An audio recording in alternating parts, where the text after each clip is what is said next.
Sí. Ya. Ok. Bueno, saludos a todos. Vamos a continuar con el curso. Les recuerdo lo que estábamos viendo para tratar de resolver alguna duda que quede pendiente antes de avanzar más. Estamos viendo el tema de lo que eran el título de esta diapo, que es ideas versus datos. ¿Ok? Y lo que vimos en la última sesión fue en qué se parecen y en qué se diferencian los conceptos de ideas y datos. ¿Y por qué ideas y datos? Porque tanto ideas como datos forman parte del conocimiento. Y nosotros tenemos que llegar a entender qué es el conocimiento científico y cómo se genera. Entonces vamos a partir con el tema de entender lo que son las ideas y los datos. Y lo que vimos en la última sesión fue hacerles ver que en el contexto de lo que es la ciencia, tanto ideas como datos son afirmaciones referidas al mundo. ¿Ok? Esto me refiero al contexto científico. ¿Ya? En eso se parecen, ambas son afirmaciones referidas al mundo, pero la diferencia, ¿no es cierto?, que vimos en la última clase es que mientras los datos son afirmaciones de lo que nos es dado de forma directa, entiéndase lo que yo puedo afirmar directamente desde mis sentidos o desde mis instrumentos. Sin embargo, lo que son las ideas, ¿no es cierto?, que nosotros vemos este ejemplo, ¿no es cierto?, las ideas son las afirmaciones referidas al mundo o de algún aspecto del mundo al cual yo no tengo acceso directo y por lo tanto tengo que suponerlo o conjeturarlo. Y en la figura anterior nosotros vimos, por ejemplo, que aquí uno puede, desde los sentidos uno puede extraer varios datos, ¿no es cierto?, aquí se ven animales que brillan, que uno tiene dientes, ¿no es cierto?, un ojo, etcétera. Sin embargo, en esta figura ustedes, me acuerdo que surgieron tanto ideas como datos, ¿no es cierto? El dato que hay una persona con un bolso en la mano, ese es el dato. Que tiene cubierta la cara es un dato, ¿no es cierto? Que está robando es una idea. O que hace frío es una idea, ¿no es cierto? Por lo tanto, datos e ideas se parecen bastante, ¿ok? Pero tienen una sutil diferencia. Y habíamos quedado en este ejemplo, que es un ejemplo que lamentablemente se ha reflotado su controversia por grupos que todavía defienden esto, el dato o la idea de que nuestro planeta posee forma esférica, ¿no es cierto? O que la realidad está constituida de átomos y moléculas. Esa afirmación, ¿no es cierto?, que puede ser catalogada como idea o como dato, dependiendo de la época histórica en la cual uno la afirmó, como también dependiendo de si estamos hablando a nivel individual o a nivel colectivo, ¿ya? Dijimos que hasta antes de observar el planeta por primera vez, ¿no es cierto?, que la geometría completa del planeta por primera vez, que eso, la primera persona que lo hizo tengo entendido que fue Yuri Gagarin, hasta antes de esa fecha nadie había visto la totalidad de la geometría de nuestro planeta, y por lo tanto hasta antes de Yuri Gagarin era una idea con amplia aceptación. Obviamente que sabemos que esa idea es cierta, no estamos discutiendo si las ideas o los datos son verdaderos o falsos o asertivos, ¿no es cierto? Pero después de Yuri Gagarin, ¿no es cierto?, ya podemos afirmar que como especie humana, ¿no es cierto?, para nosotros como especie humana, la afirmación que nuestro planeta posee forma esférica es un dato. Quizás ninguno de nosotros ha visto el planeta en su totalidad de forma directa, pero sí a través de instrumentos nosotros hemos visto fotografías y videos, ¿no es cierto? Por lo tanto, también podemos afirmar nosotros que a nivel individual, no por nuestros sentidos, ¿no es cierto?, sino que por instrumentos nosotros también hemos visto la geometría del planeta en su totalidad, y ustedes se pueden meter a YouTube, hay transmisiones en vivo de la Estación Espacial y de SpaceX, ¿no es cierto?, ustedes pueden ver la geometría del planeta en vivo, ¿ok? Y hasta ahí quedamos la última sesión, de lo que eran ideas y lo que eran datos. Por lo tanto, si tienen alguna duda, alguna consulta antes de avanzar, por favor, háganla ahora. Si quieren, pueden probar por audio, porque parece que la conexión a internet está decente, ¿ya? Dudas, consultas, por chat o por audio, como quieran. ¿De qué es una idea, qué es un dato? O algún otro ejemplo que quieran tocar.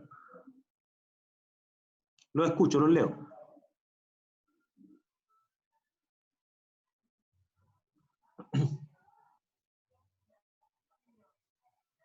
¿Dudas, consultas? ¿Todo claro? No les puedo creer que está todo claro. Impresionante. ¿Ya? Bien. Bueno, si tienen alguna duda más adelante, la vamos a ir viendo, ¿ya? Hoy en día nosotros podemos ver esto, ¿no es cierto? Esta es la última fotografía que hay de la totalidad de nuestro planeta, a menos una cara de esta, ¿no es cierto? En Full HD, ¿no es cierto? La mejor fotografía que ha salido últimamente, ¿ya? Hoy en día afirmar que nuestro planeta posee cualquier otra geometría que no sea la esférica, sería negar los datos que nos aportan los instrumentos, ¿no es cierto? Salvo que ustedes obviamente crean en teorías conspirativas, que ese ya es otro problema. Eh, Ahora voy a referirme solamente para no confundirlo, ¿no es cierto? Ideas y datos no hay solamente en ciencia, ya yo también quiero dejar esa cuestión claro. No es que la idea y los datos los crearon los científicos, para nada. Ideas respecto al mundo habían antes, ¿no es cierto? Por ejemplo, la mitología también es todo un sistema de ideas que se referían no solamente a seres mitológicos, inmateriales, sino que también se referían al mundo. Hay que recordar que gran parte de la mitología, su función era explicar el clima, por ejemplo, o explicar el devenir humano o el devenir de la naturaleza. Entonces, cuando yo digo que el conocimiento está constituido de ideas y datos que se refieren al mundo, hay que entender que la ciencia es un tipo de conocimiento que se refiere al mundo, no es el único, ¿ok? Antiguamente muchas culturas creían que, por ejemplo, los fenómenos de la lluvia, el trueno y el relámpago se debían, ideas, ¿no es cierto?, a entidades, digamos, a deidades que en base a su temperamento, ¿no es cierto?, o alguna deuda que tuviéramos con ellos, nos afectaban y nos mandaban estos fenómenos, ¿no es cierto? O sea, eran ideas respecto al mundo para explicar principalmente el comportamiento de la naturaleza. Hoy en día varios mitos todavía existen, ¿ya? De hecho, si tienen tiempo y si tienen suficiente sentido del humor, les puedo nombrar algunos mitos que estoy convencido que la mitad de ustedes todavía los cree, ¿ya? Yo no estoy discutiendo en estos momentos si los mitos son ciertos o falsos, ¿ya? Ustedes pueden pertenecer a lo mejor a algún tipo de cultura que maneja cierta mitología respecto a varios temas, y eso no implica que eso no son ideas ni son datos. Podemos discutir si es ciencia o no, si es verdadero o falso, pero no estamos discutiendo en este momento de esto, ¿ya? Nuestra cultura ancestral, ¿no es cierto?, mapuche o aymara, o no sé, de donde vengan ustedes, ¿no es cierto?, tenían sus mitos, ¿no es cierto?, sus ideas con los cuales explicaban el mundo. La ciencia es un nuevo sistema de ideas que explica el mundo, ¿no es cierto?, y al respecto todavía nosotros tenemos ciertos retazos de mitología, entiéndase un sistema de ideas que apela a entidades inmateriales para explicar la realidad material, eh, y al respecto, no sé si a ustedes les ha pasado, ¿no es cierto? A mí me ha pasado. ¿Ustedes creen o tienen en su sistema de ideas el concepto del mal de ojo? ¿Alguno de ustedes ha escuchado eso?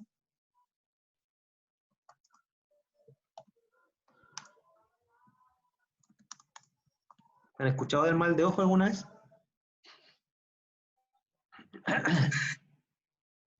Por la envidia, dice. Claro, fíjense que hay personas que creen, y son muchísimas, ¿eh?, que creen en que una mirada envidiosa, que tengo entendido que sería el mal de ojo, puede enfermar a una persona. ¿Ok? Y esa es una mitología, o sea, que uno tiene una especie de capacidad inmaterial de transmitir la envidia hacia una persona y afectarlo biológicamente, ¿ya? Y con eso explican tanto lo que tiene que ver con la salud de un bebé, por ejemplo, cuando un bebé se afiebra de repente o se pone a llorar sin ninguna explicación, o a veces cuando la planta se marchita, ¿no es cierto?, en pocos minutos, algunos lo asocian a que tiene un tema de la envidia, ¿ya? Y es el mal de ojo, y no es una cosa, algunos plantean que ni siquiera es una cosa deliberada, sino que a veces las personas no se dan cuenta que ojean a otra persona, ¿no es cierto? Y de ahí viene la creencia de que a los bebés hay que ponerle una especie de cinta roja para proteger la mirada envidiosa, consciente o inconsciente de las demás personas. Ahí tienen ustedes una mitología que está dando vuelta. Dudas, consultas hasta acá. Entonces la mitología también es un sistema de ideas, ¿ya? No es científica, o podemos discutir si es científica o no, yo creo que no. Vamos a tocar el criterio de marcación de ciencia hoy día, pero ahí tiene usted un sistema de ideas también. Fíjense que, yo siempre pongo este ejemplo, existen leyendas. Las leyendas son una especie de mezcla entre ideas materialistas y atributos supramateriales. ¿Ya? Por ejemplo, yo siempre toco este caso. ¿Ustedes conocen a este tipo de la fotografía? ¿Lo han escuchado o visto alguna vez? ¿Saben quién es él? ¿El tipo de la foto? No, no saben. No, Dios mío. Bueno, les presento a ustedes al mejor futbolista chileno de la historia. Mejor que Alexis Sánchez, mejor que Arturo Vidal. Él es Elías Figueroa. Él es considerado hasta el día de hoy por la FIFA, no por mí, como el mejor futbolista chileno de la historia. ¿Ya? Fue elegido el mejor central del mundo, fue 4 años consecutivos elegido el mejor jugador de Sudamérica, fue capitán de la selección chilena desde que fue juvenil, y en todos los rankings FIFA él figura dentro de los equipos ideales del mundo, de la historia. ¿Ya? Elías Figueroa. Y obviamente ustedes no lo conocen porque Elías Figueroa salió de su carrera profesional, terminó, tengo entendido, a fines de los 80, principios de los 90, si mal no recuerdo. Pero fíjense que bueno, Elías Figueroa era tan bueno para el fútbol, ¿no es cierto?, que a él le endosaron una capacidad suprahumana. En la izquierda, él se fue a jugar a Brasil por muchos años, ¿no es cierto? Y fue no solamente capitán, sino que es ídolo de un club, creo que se llama Botafogo, no recuerdo muy bien. Y él era tan bueno para el fútbol, y los brasileños eran creyentes, son muy creyentes de muchas cosas, ¿no es cierto? Él una vez estaba jugando un partido, y justo creo que el equipo iba perdiendo, algo del estilo. La cosa es que necesitaban un gol extra, y en una tiran un centro, y ahí está la fotografía a la izquierda, y justo cuando tiran el centro, salta Elías Figueroa, que está ahí, ¿no es cierto? Y ese día estaba nublado, y se abrió el cielo justo en ese momento, y cayó un rayo de sol justo en la cabeza de Elías Figueroa, con la cual cabeció e hizo un gol. ¿Ya? Ese se llama el gol iluminado de Elías Figueroa. Hasta el día de hoy, en esa localidad de Brasil, en ese equipo, se celebra el Día del Gol Iluminado de Elías Figueroa. Entonces, cuando pasó eso, ¿no es cierto?, le endosaron a Elías Figueroa que él era una especie de semidios, ¿ya? De hecho, fue tan extraña la situación, Elías Figueroa cuenta de que una especie de jefe de una tribu en Brasil le fue a dar a su hija en matrimonio. Y él, bueno, él ya era casado en esa época, y él trató de explicarle al líder de la tribu que en su cultura él era monógama, ¿no es cierto?, y que él no podía tener más de una esposa. Pero a Elías Figueroa lo invitan todos los años a Brasil, ¿no es cierto?, y él se pasea por todos lados, y los seleccionados brasileños actuales se pelean por ir a darle la mano a él, y literalmente así como por admiración. Bueno, Elías Figueroa es una leyenda, ¿no es cierto? También hay ideas que tienen relación con mitos, ideas que tienen relación con leyendas, ¿no es cierto? Y claro, cuando una entidad real, como Elías Figueroa, que todavía está vivo, ¿no es cierto? Por coincidencia, él vive cerca donde vivo yo, él vive en Villa Alemana, ¿no es cierto?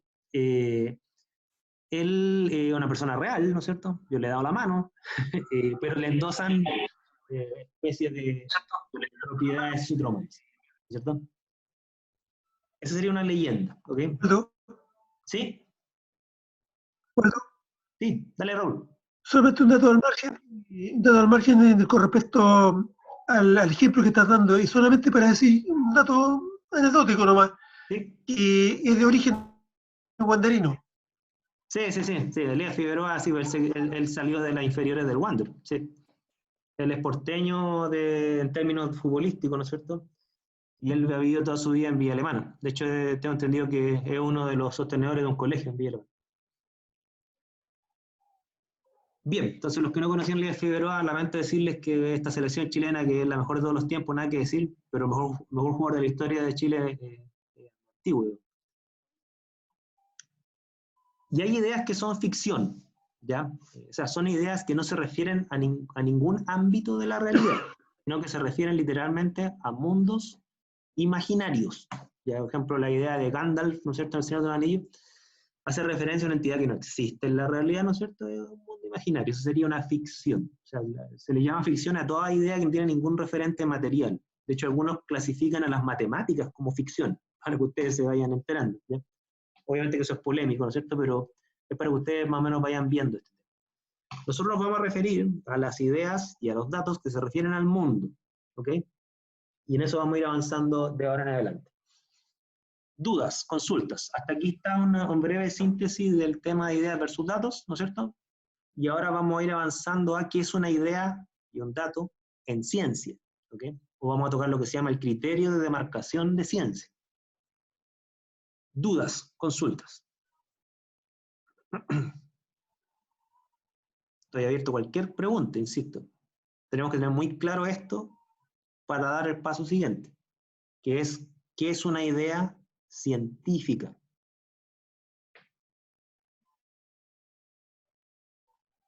¿No? ¿Ninguna duda?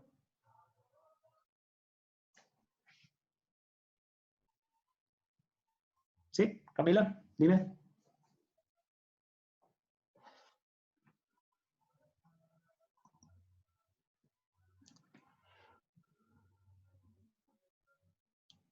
¿Ya? La diferencia entre datos e ideas.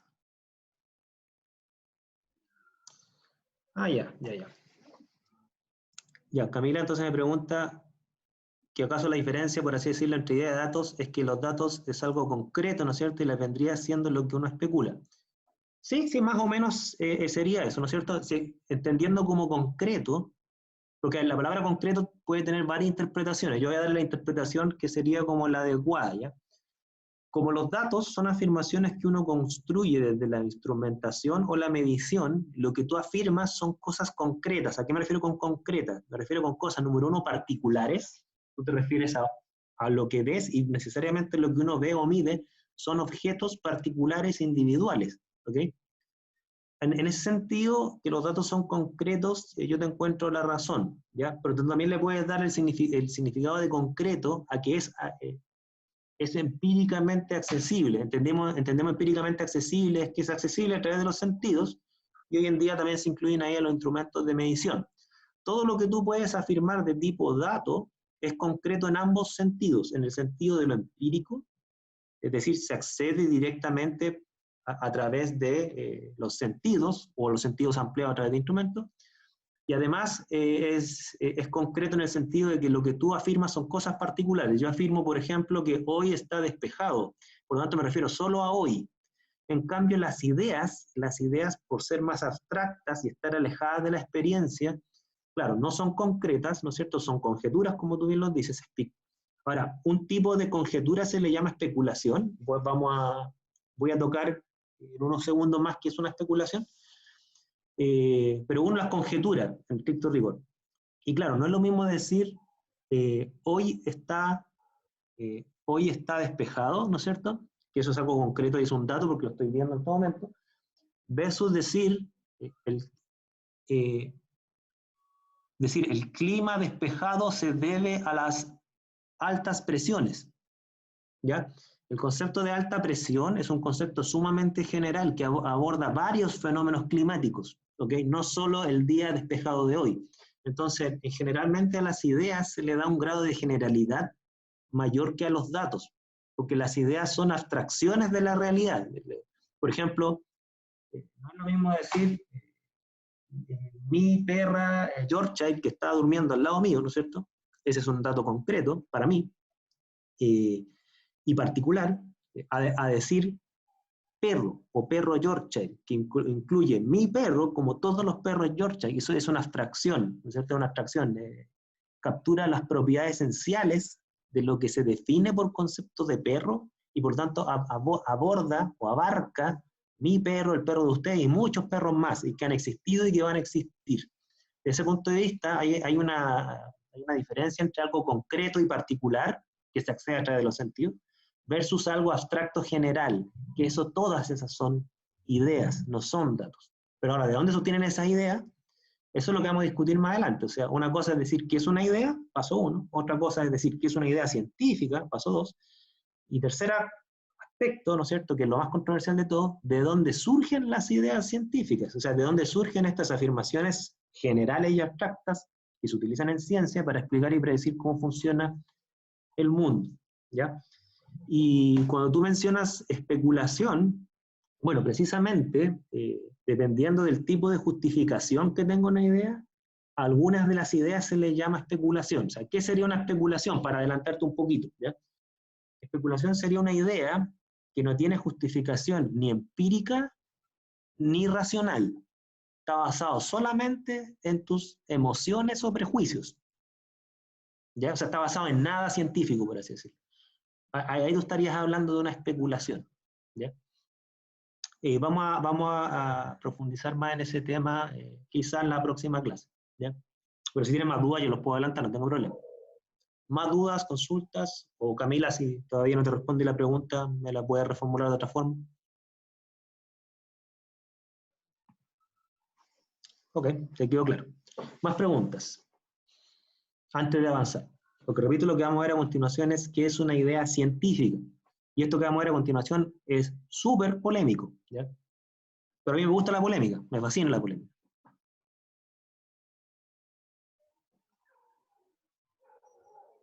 Dudas, consultas. ¿No? Bueno, si tienen más dudas de esto, me la pueden hacer más adelante, ¿ya? Ya, voy a cambiar de diapo, ¿no es cierto? Voy a irme a el criterio de demarcación de ciencia. A ver, voy a ponerme acá. Ya, ¿están viendo esta diapo que se llama criterio de demarcación del conocimiento científico? ¿Lo ven? ¿Sí? Bien. Bien, entonces la pregunta que vamos a hacer ahora, ¿no es cierto?, es ¿cuándo el conocimiento le llamamos científico? ¿Ya? Y la primera cosa que yo voy a tratar de explicarle es que el eje de la discusión respecto a cuando hablamos de conocimiento científico y cuando hablamos de conocimiento no científico o anticientífico o pseudocientífico, ¿no es cierto?, tiene que ver no con los datos, tiene que ver con las ideas, ¿ya? ¿Por qué no con los datos? Porque los datos han existido desde antes que exista la ciencia moderna, ¿ya?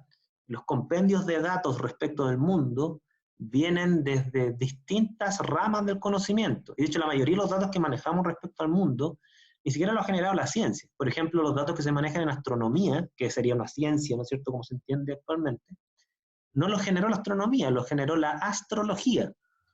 Muchos datos que se manejan hoy en día en química, no los generó la química, los generó la alquimia. Por ejemplo, esa afirmación de que todas las sales alcalinas son solubles, esa es una afirmación que son datos que no tiene que ver con la química, esos datos los obtuvieron los alquimistas. Y lo mismo pasa con biología, el naturalismo generó gran parte de los datos que manejan hoy en día los biólogos, los datos más básicos obviamente, no los datos de genética. Entonces, cuando vamos a entrar a la discusión de qué es el conocimiento científico, yo voy a acotarlo a cuando una idea es considerada científica, ¿ya? Miren, vamos a partir con lo siguiente. Quizás para ustedes, todos estudiantes de ciencia, puede que sea bastante fácil o puede haber bastante consenso en que la idea de que existen duendes o un conejo que viene a dejar huevitos de chocolate, ¿no es cierto?, para ustedes claramente no creo que haya controversia en decir que esa no es una idea científica, además de afirmar que es una idea falsa, ¿no es cierto?, que no es la discusión que quiero tener ahora. Ustedes podrían decir, esa idea no es científica, ¿ya? Sin embargo, afirmar que los átomos están constituidos de electrones, además de protones y neutrones, esa afirmación para ustedes no va a haber gran discusión y ustedes van a decir sí, esa idea es científica. Ambas son ideas porque el conejo que pone huevos nadie lo ha visto y tampoco ustedes han visto los electrones en un átomo, ¿ya? Entonces, directamente me refiero yo. Nadie lo ha visto de forma directa. Ahora ustedes me van a decir, sí, pero he visto espectros que tienen que ver con los electrones. Eso sería una evidencia indirecta, ¿no es cierto? Pero yo también les podría decir a ustedes, yo he visto huevos en el jardín y también son evidencia indirecta que existe el conejo. No estamos, digamos, discutiendo el tema de la evidencia. Estoy diciendo que ambas son ideas, ¿no es cierto? Son afirmaciones de aspectos del mundo que no se ven, ya sea porque no existen o porque, no, o porque tenemos limitantes tecnológicos, ambas son ideas, ¿no es cierto? Pero la pregunta es, ¿qué criterios tiene una idea para ser considerada científica? ¿Ya? Y esto que le estoy diciendo ahora no tiene una respuesta concluyente en lo que tiene que ver con educación científica. ¿Ya? De hecho, hay gente que dice que no debiéramos ni siquiera hablar de un criterio de marcación de ciencia. Yo soy de la idea que sí. ¿Ya? Pero independiente de mi opinión, quiero escucharlos a ustedes. Quiero saber, si yo les preguntara a ustedes, ¿cuándo una idea es científica y cuándo no es científica? ¿Qué criterios me dan ustedes? Láncense, escriban lo que ustedes quieran. ¿Ya? Yo simplemente voy a tratar de hacerlos pensar, nada más que eso.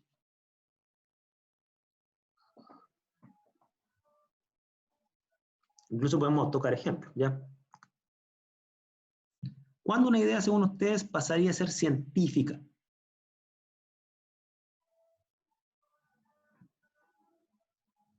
Los escucho, los leo. Hay 16 estudiantes conectados que me podrían decir algo. Atrévanse, por favor, atrévanse. Acuérdense que este curso se construye debatiendo. El primer criterio, Carolina dice, cuando se puede comprobar. Ya, fíjate Carolina, y esto es bueno que lo escuchen todos, ¿no es cierto? El criterio de comprobación siempre estuvo dentro de este debate. Ya muchos filósofos relacionan con, como dice Carolina, que una idea científica en la medida en que se puede, ya sea comprobar o refutar o contrastar. En el fondo una idea no sería científica si no se puede comprobar o contrastar o refutar. ¿Ya? Ese es un argumento. Varios coincidirían, cuando digo varios filósofos, la mayoría de ellos muertos, coincidirían contigo, Carolina.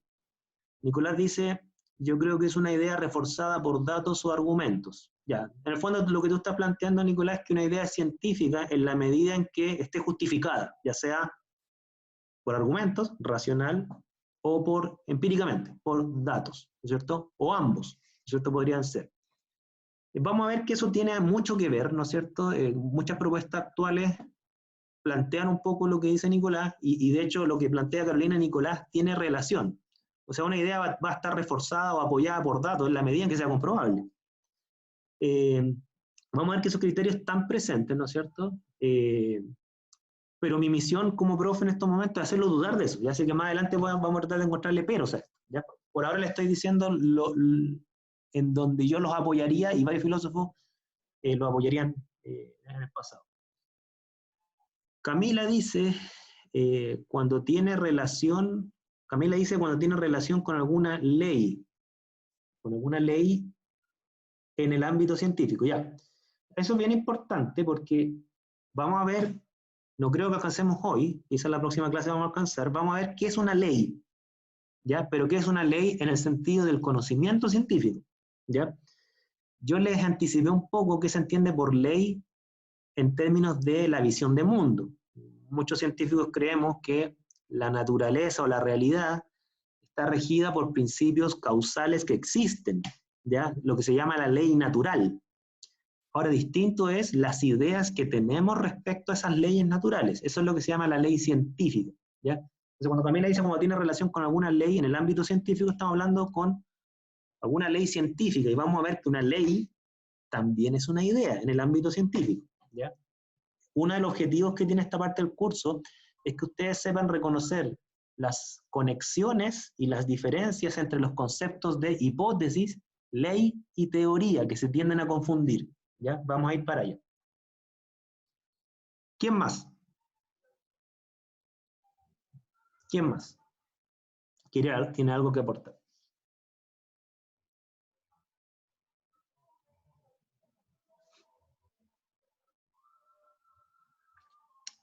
Ya miren, a ver, vamos a tomar entonces lo que han dicho sus compañeros, lo que ha dicho Carolina, Nicolás y Camila, ¿no es cierto?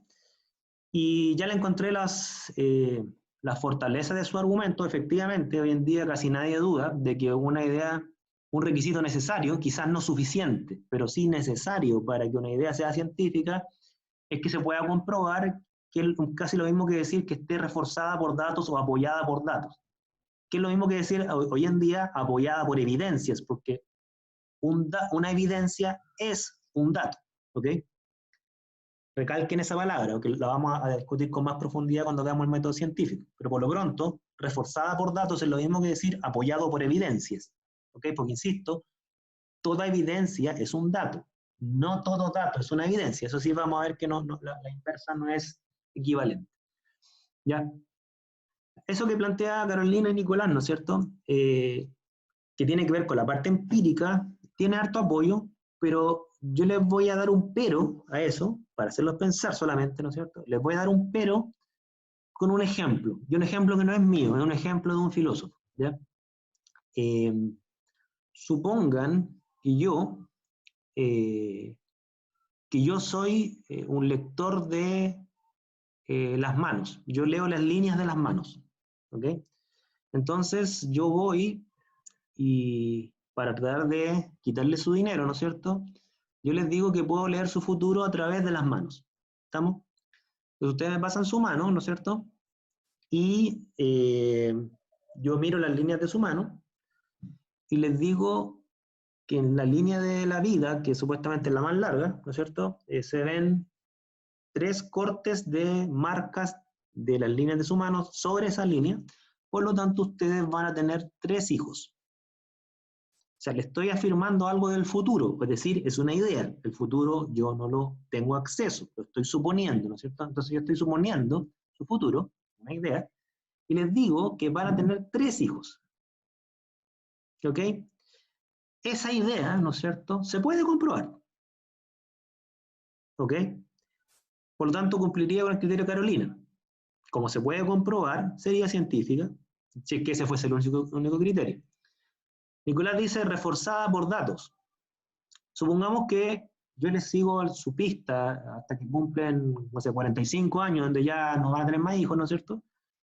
Y me encuentro con usted y efectivamente tuvieron 3 hijos. O sea, la afirmación que hice hoy, 2020, ¿no es cierto? Me topo con usted el 2040 y los datos lo apoyan eso. ¿Estamos? Por lo tanto, cumpliría con el criterio de Nicolás de que sería una idea que cuando la emití el 2020 los datos finalmente lo apoyaron, por lo tanto sería científico, ¿no es cierto? Y si sigo el criterio de Camila, que tiene relación con alguna ley en el ámbito científico, bueno, están todas las leyes de la biología que dicen que ustedes, bueno, son personas normales, sanas, y que, bueno, las personas normales, sanas, y que después tienen pareja, ¿no es cierto? Tienen hijos. Es la ley de la vida, ¿no es cierto? Entonces yo le digo, listo, mi idea es científica. Y soy un lector de manos, tipo astrólogo. Entonces, mi afirmación astrológica pasaría a ser científica de acuerdo a los criterios que ustedes me están dando. ¿Qué opinan? ¿Cómo se defienden? O apoyan a lo mejor esa afirmación. Ustedes dicen, en realidad sí estoy de acuerdo con que la astrología también sería ciencia. Súper, no hay problema. Si ustedes dicen, no, me niego a que la astrología sea considerada como ciencia, o la lectura de manos, ¿no es cierto? Pero tendrían entonces que decirme qué le falta a esa afirmación.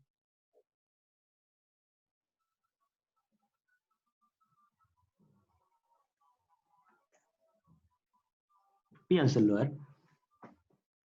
Miren, mientras lo piensan y me anotan alguna respuesta, voy a proyectar una diapo de una predicción astrológica. Creo que la tengo por acá. Aquí.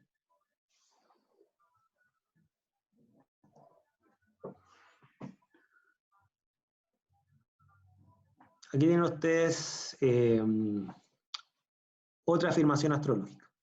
De hecho, ustedes si quieren pueden meterse a internet ahora y buscar qué es lo que dice su signo el día de hoy. Tiene afirmaciones, la gran mayoría de ellas, comprobables. Por ejemplo, aquí dice, bueno, aunque este horóscopo es medio antiguo, miren, si este dijera horóscopo 2020, aunque dice 2017, pero imagínense que fuese 2020, o sea, lo estuviéramos leyendo hoy. Dice, las circunstancias retrasan y obligan a replanteos constantes. Díganme que no es cierto con lo que está pasando ahora.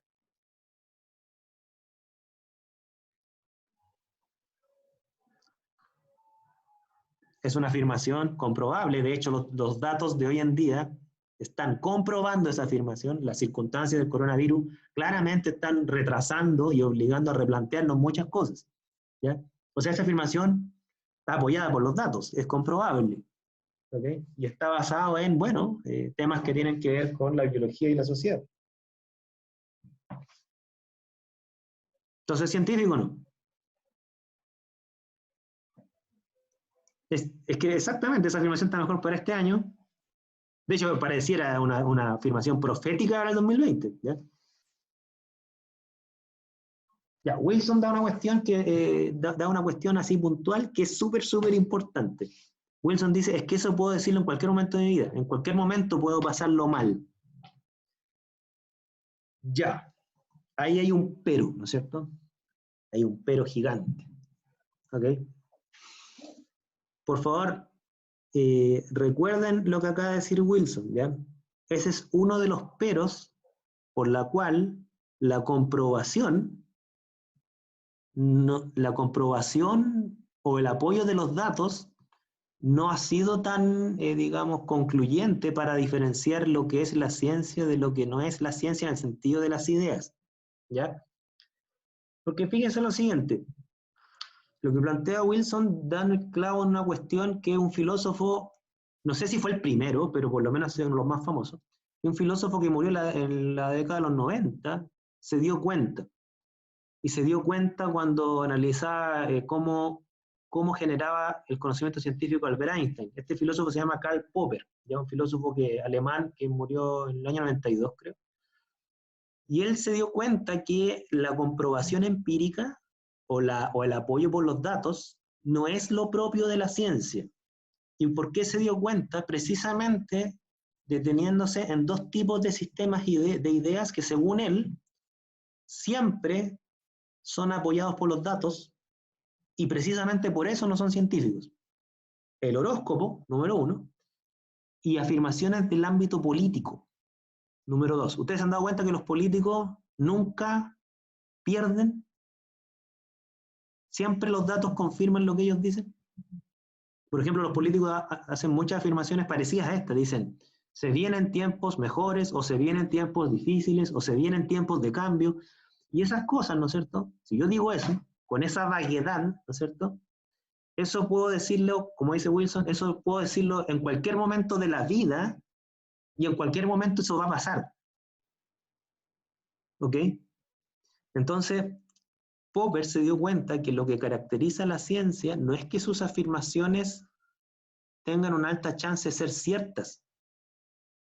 Dice, al revés, lo que caracteriza a las ideas científicas, ¿no es cierto?, es que son sumamente arriesgadas y la probabilidad de que un hecho del mundo se ajuste a ellas es súper baja. Es todo lo contrario. O sea, yo les puedo armar a usted un horóscopo ahora mismo, ¿no es cierto? Y lo más probable es que le voy a acertar a todo. Yo te voy a decir, ustedes están tomando grandes decisiones en su vida, tienen inseguridades, están estresados, alguien los traicionó, cuiden su alimentación, puras cosas que se le aplican a casi toda la gente, ¿no es cierto? Y son todas ellas ciertas, pero no son ciertas porque son científicas, son ciertas porque son tan vagas las afirmaciones, abordan tantos casos posibles que tienen muy poco riesgo de equivocarse. Y eso, según Popper, es lo que caracteriza al conocimiento común o, en su defecto, al conocimiento anticientífico. ¿Ok? Entonces los horóscopos no son, digamos, son un claro ejemplo, mira esto, ¿no es cierto? Son un claro ejemplo de por qué no toda afirmación, aunque sea comprobable, es científica.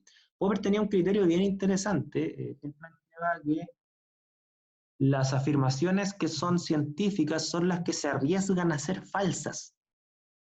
Por ejemplo, si yo les digo a ustedes, en un mes más a ustedes les va a dar apendicitis.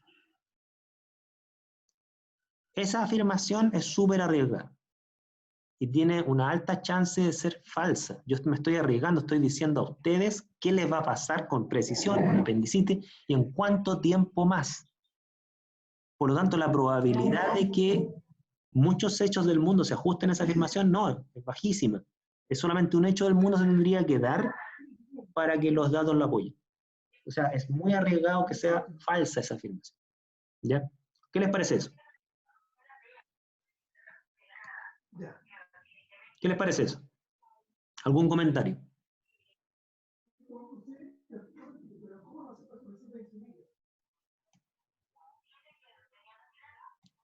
¿Algún comentario o consulta? ¿Ya?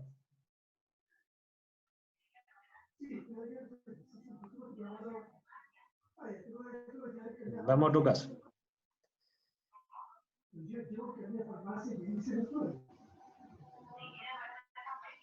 Claro, Nicolás dice, claro, vamos por partes. Primero lo que dice Franco, está bien el tema de la comprobabilidad o la refutabilidad, como plantea Nicolás, no puede ser el único criterio. Claro, efectivamente, lo que yo estoy planteando aquí, estoy tratando de buscar los peros a los criterios que ustedes están levantando, solamente va a hacerlos pensar. O sea, la parte empírica, el apoyo por los datos, o sea, no les voy a mentir, obviamente que tiene que ver con diferenciar una idea científica de una que no lo es. Pero vamos a ver más adelante que el tema del apoyo de los datos, más que diferenciar entre lo que es ciencia o lo que no es ciencia, es lo que le permite a ustedes diferenciar una idea verdadera de una falsa. Pero una idea científica no tiene que ser necesariamente verdadera para ser científica, ¿ya? Y estamos claros que este no es el único criterio, o sea, vamos a ver más criterios, quizá hoy alcanzamos a ver un par más, ¿ya? Lo que dice Nicolás, ¿no es cierto? Es un poco lo que plantea Popper, pero con otras palabras, o sea, lo que plantea Popper es que una idea científica no es cuando es comprobable, es cuando es falseable, es decir, cuando se arriesga a ser falsa. Si yo les digo a ustedes, vienen grandes cambios en su vida, esa idea es irrefutable o infalseable, porque como no les digo cuándo va a ocurrir eso, ni les afirmo con precisión a qué tipo de cambio me refiero, esa afirmación es irrefutable, es infalseable, no se arriesga a nada. Entonces, ¿qué es lo que dice Popper? Popper dice, lo que afirman los científicos son cosas precisas y arriesgadas. Y no es lo mismo que el horóscopo, ¿ya? Cuando uno afirma cosas vagas, cualquier dato de la realidad uno lo puede apropiar como a favor, ¿ya? O sea, cuando yo digo, como ya les mencioné, se vienen grandes cambios en la sociedad, ¿no es cierto? Escucha, pero si yo no digo qué tipo de cambio, a qué nivel, en qué país, en qué fecha, obviamente que van a venir grandes cambios en la sociedad, si nunca existió una sociedad estática, ¿ya? O sea, afirmar eso no es refutable, ¿ok? Distinto es que yo les diga, como algunos lo dijeron, por ejemplo, hay un sociólogo que si bien es cierto, yo no comparto su visión política del mundo, pero sí le reconozco a él, que él el año 2009 o 2010, él decía que se iba a venir un estallido social en Chile muy pronto, porque los grados de insatisfacción que habían eran enormes, ¿ok? Y eso ocurrió, ¿ya? Y lo dijo muy pronto, decía, él hablaba de años, ¿ya? No decía el año 2019, ¿no? Pero él decía, se viene muy pronto, esta cuestión pasó en otros países, con estos grados de insatisfacción, estamos llegando a esos grados de insatisfacción actualmente en Chile, por lo tanto esto va a ocurrir por cualquier tontera que haga una chispa, va a reventar. Bueno, ahí pasó, ¿ya? Entonces, independiente si uno le acierta o no, ¿no es cierto? El asunto es que las afirmaciones científicas son como las más arriesgadas de acuerdo a Popper. Ese es el criterio de falsación o falsabilidad popperiano, ¿ya? Pero concuerdo con Franco, ¿no es cierto?, que tampoco es el único criterio. Ya le estoy diciendo un criterio que está muy arraigado en varias visiones científicas. Yo no soy popperiano, pasé por una época popperiana en mi vida, después se me pasó, ¿ya? Voy a ver, mostrarle más adelante que el tema de la falsación también tiene sus pelos, ¿ya? Pero vamos a ir avanzando ahora. Más dudas, consultas. Waldo, ¿Sí? Dale, Raúl. mira, realmente una pequeña acotación con respecto a los horóscopos. Richard Dawkins, el destacado biólogo, decía que los horóscopos en la sociedad de las personas provocaban ciertos tipos de conductas y estereotipos de clasificación de las personas que lo hacían no necesariamente con buenos resultados, como hacían. Generalmente resultados que los conducían a ser menos objetivos y no apoyarse en la ciencia. O sea, lo que pasa es que los horóscopos tienen esta parte seductora. Como sus afirmaciones son tan vagas, psicológicamente uno tiende a ver en el horóscopo a su propia persona. Porque si yo digo afirmaciones vagas, ¿no es cierto?, uno piensa que el tipo que escribió esa afirmación es poco más que le lea a uno la mente, pero si uno hace un análisis un poquito más objetivo, ¿no es cierto? Porque uno tiende a perder la objetividad con esto, porque apela a las emociones mayormente. Claro, uno se da cuenta que esa frase, la que les mostré, se aplica a cualquier persona, ni siquiera a uno, si uno no tiene nada especial respecto a esa frase. O sea, es decir, usted tiene inseguridades, todos tenemos inseguridades, ¿quién no tiene inseguridades? Por lo tanto, uno no es especial por tener inseguridades o porque tenga cambios en su vida, o sea, todas las personas tienen cambios en la vida. Desde ese punto de vista, hacer un horóscopo es terriblemente fácil, seductor, y la probabilidad de perder la objetividad para el lector es enorme, enorme. Aquí estoy tratando de hacerles ver a ustedes con un poquito más de altura de mira, ¿no es cierto? ¿Qué es lo que tienen de malo o de engañoso los horóscopos? Como también afirmaciones políticas, ¿no es cierto? Que hacen que claramente no sean científicas. ¿Okay?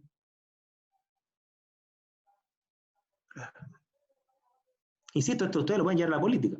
¿Ya? Ahora aquí dice Franco, dice, también está el hecho de que los científicos aceptan la falsación de sus afirmaciones. No tienen excusas para explicar los resultados de un experimento. Hay excepciones, claro.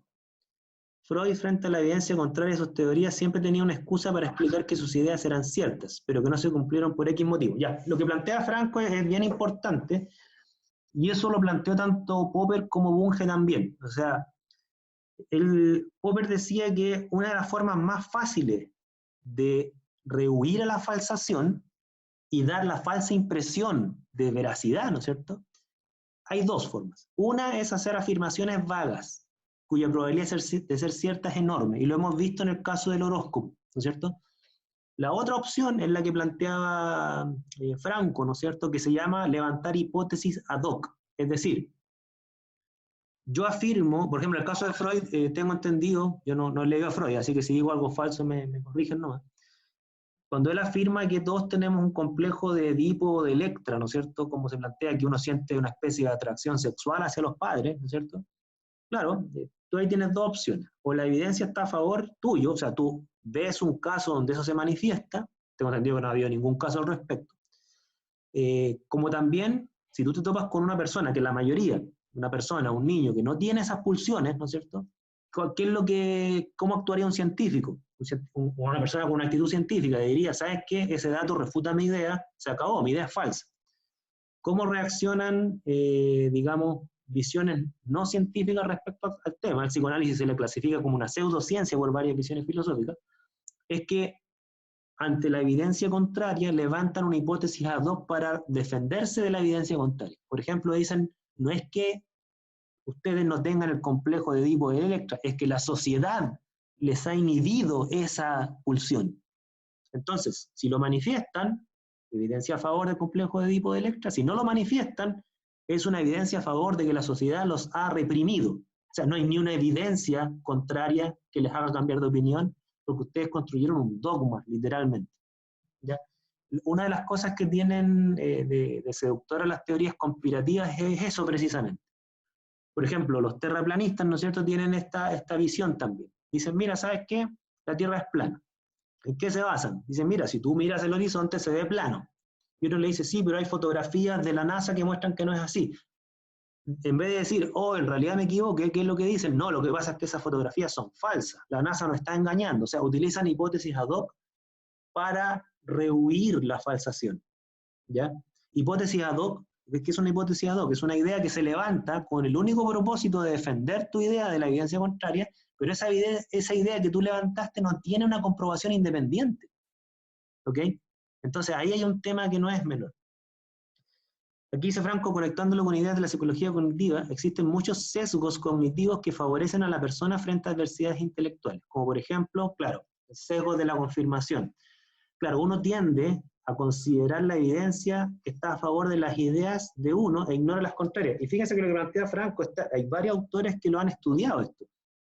Cuando la evidencia desafía creencias arraigadas, o sea, desafía ideas, cuando la evidencia desafía ideas arraigadas, sobre todo ideas con las cuales ustedes forjaron su identidad, la mayoría de las personas reaccionan, ya sea con sesgos cognitivos, como dice Franco, desconociendo la evidencia contraria, tergiversándola o inventando una teoría conspirativa para no considerarla, o también reaccionan ofendidos. Ya sea, cuando ustedes le dicen a alguien, ¿sabes qué? Lo que tú afirmas está equivocado, y con esa idea esa persona opina, actúa, e incluso tiene amigos que opinan parecido, ¿no es cierto? Esa persona se ofende, la mayoría de la gente se ofende, reacciona agresivamente, ya sea física o verbalmente. Son muy pocas las personas que ante la evidencia contraria dice, gracias por hacerme ver que está equivocado, voy a cambiar de opinión. O sea, esa capacidad de ser escéptico y de ser humilde intelectualmente para cambiar de opinión es una cosa que la minoría de la gente lo tiene, ¿ya? Vamos a mostrar un botón. Cuestiónenle a un amigo de ustedes que tiene una visión contraria a la de ustedes, cuestiónenle, basado en evidencia, algunas de sus afirmaciones y díganme cómo les va. Lo que uno ve hoy en día, ¿no es cierto?, es que incluso hay estudios hechos en Estados Unidos que muestran que hoy en día la polarización en política está más extrema que hace varias décadas. Y muchos le echan la culpa a las redes sociales. ¿Y por qué le echan la culpa a las redes sociales? Porque como planteaba Franco, las redes sociales han incrementado el sesgo de confirmación. ¿Por qué han incrementado el sesgo de confirmación? Porque las redes sociales los conectan con información que apela a sus gustos y los pone en contactos con grupos que opinan igual que ustedes. Entonces hay poca tolerancia a la opinión divergente. Franco dice acá, también hay otro sesgo similar donde uno no hace una aserción científica, no se la juega con una predicción concreta, y al obtener los resultados, a pesar de que la persona no estaba segura de qué pensaría o qué ocurriría, piensa que siempre supo qué iba a ocurrir. Ya, esa no la había escuchado, Franco. No sé qué nombre tendrá como etiqueta. Yo sí conocía el sesgo de confirmación, que las personas tienden a considerar solo la evidencia que favorece sus ideas y no la evidencia que derriba sus ideas. A la que tú mencionas que sería una especie de un sesgo de confirmación como por achunte, por así decirlo, ¿no es cierto? Está muy presente, Miguel, y lo que plantea Franco, miren, voy a aprovechar la pregunta de Franco, para tocar un caso que ya Franco lo respondió. Miren, aquí hay un caso. No sé si ustedes han visto, y de hecho este caso es bien interesante porque se han metido hasta geólogos a discutir. Hay un grupo de predictores de terremotos, ya que son los brasileros. Hay un grupo de brasileros que predice terremotos. Y efectivamente, a veces le han acertado. ¿Ya? A veces le han acertado. Entonces, aquí no recuerdo cómo se llamaba, pero era similar a la de confirmación. En resumen, en retrospectiva, la gente piensa que siempre supo que iba a ocurrir, pero eso no es cierto. Ya, eso es lo que estoy tocando, Franco, en este caso. Hay un grupo de brasileros que no está basado en ningún estudio científico, ¿no es cierto?, en donde ellos plantean que podían predecir terremotos, basado en una especie de regla inventada por ellos, que es una especie de triangulación geométrica, en donde dicen, mira, se dio un terremoto, por ejemplo, en Los Ángeles, se dio uno en Japón, y por triangulación, basado no sé en qué ángulo, va a ocurrir en el norte de Chile un terremoto el próximo mes. Si ustedes revisan la historia de ellos, le han errado a mucho más de lo que le han acertado. Pero ¿de qué se acuerda la gente? La gente se acuerda solo de cuando le han acertado. Y en base a eso le endosan una capacidad predictiva cuasi científica. ¿Ya? Entonces, claro, ahí hay temas psicológicos que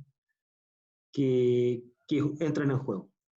Hay una propuesta que, miren, se me olvidó de quién venía, pero tiene que ver con esta frase de Carl Sagan, ¿no es cierto?, que tiene que ver con lo que está mencionando Franco y el tema de los predictores de terremotos. Carl Sagan tenía una frase bien bonita, que él decía, yo no quiero creer, yo quiero saber. Entonces Carl Sagan hacía una separación entre creencia y saber. ¿Ok? Entonces, saber y creer no es lo mismo. Ya tienen alguna relación. De hecho, cuando uno analiza la propuesta filosófica respecto a lo que es la sabiduría y lo que son las creencias, que esto viene desde Platón hasta Aristóteles, ¿no es cierto?, decían que, mira, en realidad todo saber nace como una creencia, pero no toda creencia es un saber. Y me explico de la siguiente forma. Voy a irme al producto terminado. Si ustedes quieren la literatura original, tendríamos que hurguetear en textos ancestrales. Pero más o menos lo que se plantea hoy en día, basado en estos escritos, ¿no es cierto?, es que la ciencia es un saber, el conocimiento científico es un saber, no es solo una creencia, ¿ya? Pero, ¿cuál es la diferencia entre saber y creer? Es que un saber es una creencia justificada y comprobable o comprobada, ¿ya? volviendo al caso, si yo afirmo algo sin justificarlo o sin comprobarlo, ¿no es cierto? Yo solo creo, no sé, ¿ok? O sea, cuando yo digo, yo sé que tú vas a tener 3 hijos, no, yo no lo sé, yo lo creo, salvo que lo justifique. Yo digo, no, sabes que tú vas a tener 3 hijos por cuanto yo conozco tu realidad, conozco tu visión de mundo, tú me mencionaste antiguamente que querías tener 3 hijos, tú tienes pareja, no veo por qué no lo vas a tener, eres suficientemente joven para proyectar que te da la edad fértil para tener 3 hijos. Ahí uno podría justificarlo. Y si a la luz del tiempo se da, quiere decir que ahí yo lo sabía. Pero si yo afirmo algo sin justificación ni comprobación, yo solo lo creo. ¿Ya? Por ejemplo, mira, este es un caso que yo hice un experimento una vez, un experimento bien de humor negro que me gusta a mí. No sé si ustedes saben, los mitos que hay en torno a los saleros. ¿Ustedes saben los mitos que hay en torno a los saleros? Que si uno le pasa el salero de una mano a otra directamente, podría generar mala suerte. No sé si ustedes habían escuchado eso alguna vez. O no sé si ustedes lo aplican. ¿Ya? O sea, hay gente que no recibe el salero de una mano a otra, directamente. Le pide, ¿no es cierto? O si se da vuelta la sal, ese es otro mito. La sal no sé qué tiene, ¿no es cierto? Pero tiene como poderes la sal. Entonces, hay gente que no recibe el salero directamente y dice, no, déjamelo en la mesa. De manera que yo no les pasaría el salero a ustedes directamente, se lo dejaría en la mesa y ustedes desde la mesa lo toman. Porque hay una creencia que si se pasa directamente una mano a otra y le estoy pasando mala suerte, ¿no es cierto? Pero miren, y esa creencia, aunque no lo crean, la está arraigada en gente de todo tipo, gente de ciencia también. Yo una vez hice un experimento en una mesa de almuerzo con mis colegas del Instituto de Química, y nosotros tenemos ahí sal y todo el cuento, y una vez me pidieron la sal, y yo deliberadamente tomé la sal, y se la pasé a la persona que me la pidió, pero se la dejé así en el aire en mi mano, para que la tomara de mi mano, y no me la recibió. Y yo le dije, ¿por qué no me la recibes? Yo sabía por qué no me la recibía, pero quería que me lo dijera. Y me dijo, no, porque da mala suerte. Y todos nos reíamos así de que claro, que racionalmente uno considera que eso no tiene ni un sentido, pero igual la gente no corre riesgo. Una cosa bien extraña, hay algo psicológico. Bueno, supongan que yo les paso el salero y ustedes me lo reciben directamente en la mano y a los 20 minutos ustedes salen y se caen por la escalera. Entonces, ¿qué pasa? Yo les puedo decir, bueno, me recibiste el salero en la mano, yo sabía que te iba a pasar algo, ¿no es cierto? Y de hecho lo comprobamos, ustedes se cayeron por la escalera de abajo, ¿no es cierto? Pregunta, ¿yo lo sabía o no? Yo sabía que ustedes al recibir el salero iban a tener un accidente, ¿yo lo sabía?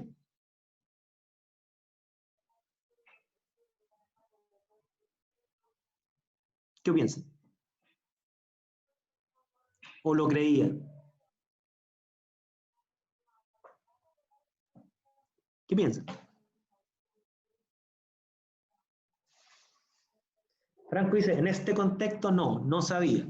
¿Qué me faltaba entonces? Si tú, Franco, dices que yo no lo sabía, ¿qué me faltaba entonces?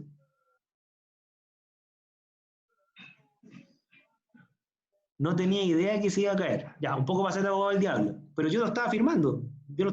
Yo siempre he dicho que el salero genera mala suerte. Supongamos que yo siempre he dicho eso. Ya, Franco aquí da un poco en el clavo. Dice, dar cuenta de las conexiones entre un evento y otro. Ya, eso es súper importante.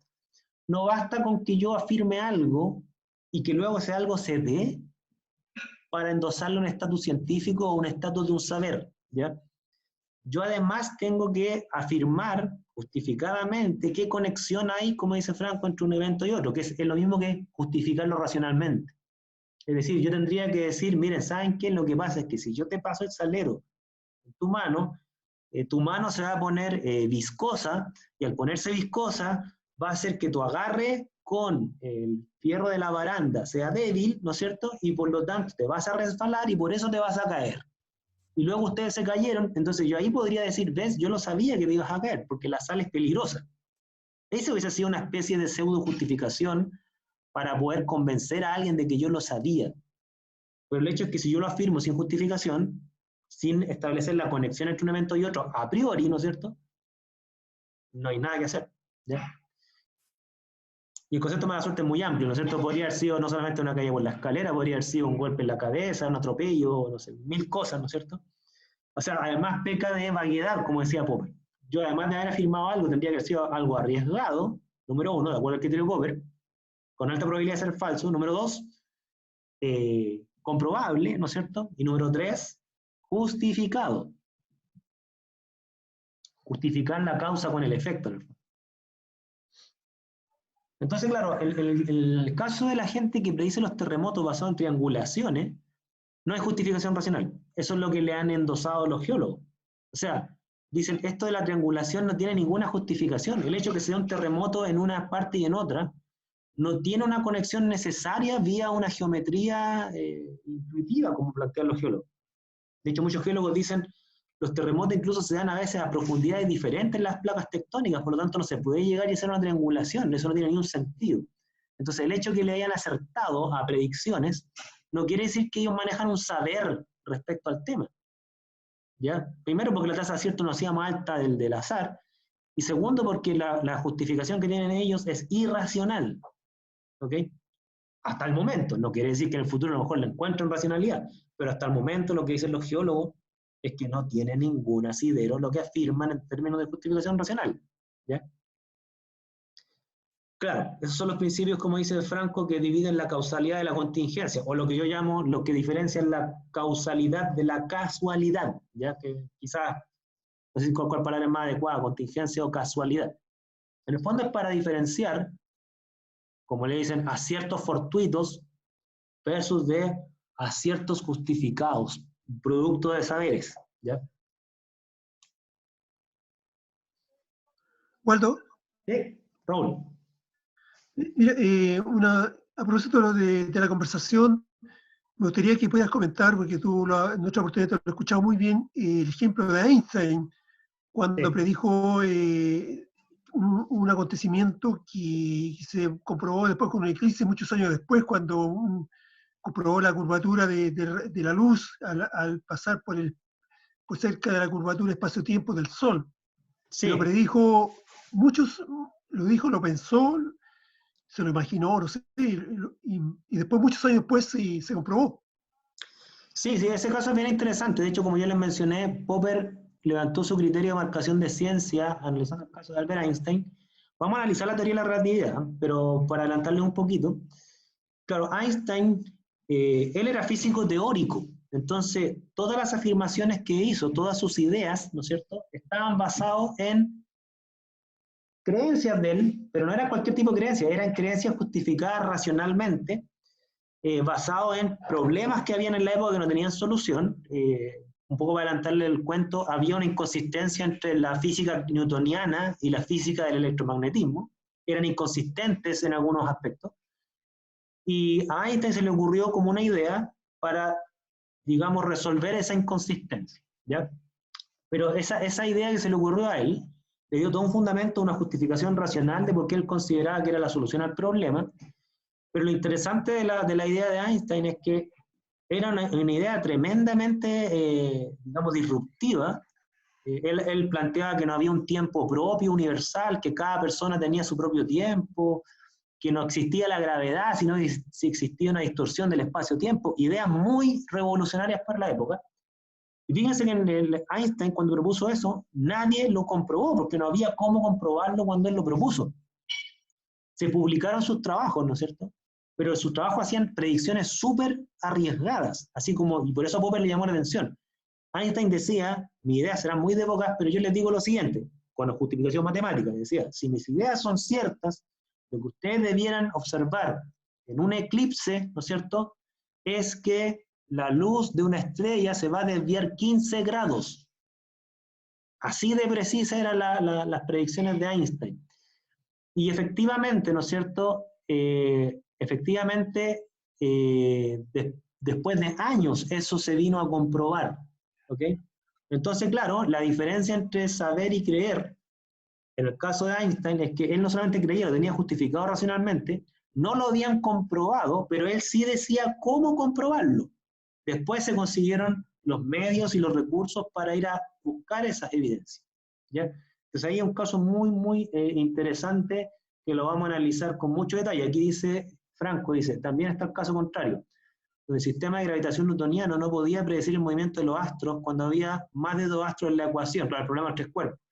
Por ejemplo, no se puede producir el movimiento de la Luna cuando se explica a partir de la Tierra y el Sol en conjunto. Él decía que Dios aún estaba organizando los astros. Bueno, ahí hay una frase de Einstein que cuando uno lee de Newton. O sea, hay varias frases de Newton y de Einstein que también hay que tomarlas así con hartos pinzas porque a veces son como metáforas o son ironías, ¿ya? Hay frases de Einstein que dice Dios no juega los dados. O una le preguntaron a Einstein qué hubiese pasado si es que el eclipse con el cual se obtuvo su evidencia no hubiese dado los resultados esperados. Y Einstein supuestamente respondió que lo hubiese sentido por Dios, pero su teoría era verdadera. Pero todos saben que Einstein no decía eso, no lo decía como una broma. Ahora, a eso es lo que voy yo, de que lo que le estoy mostrando ahora, para ajustarme al tiempo, porque estamos justo en la hora, es que junto con el tema de que una afirmación tiene que ser arriesgada, ¿no es cierto?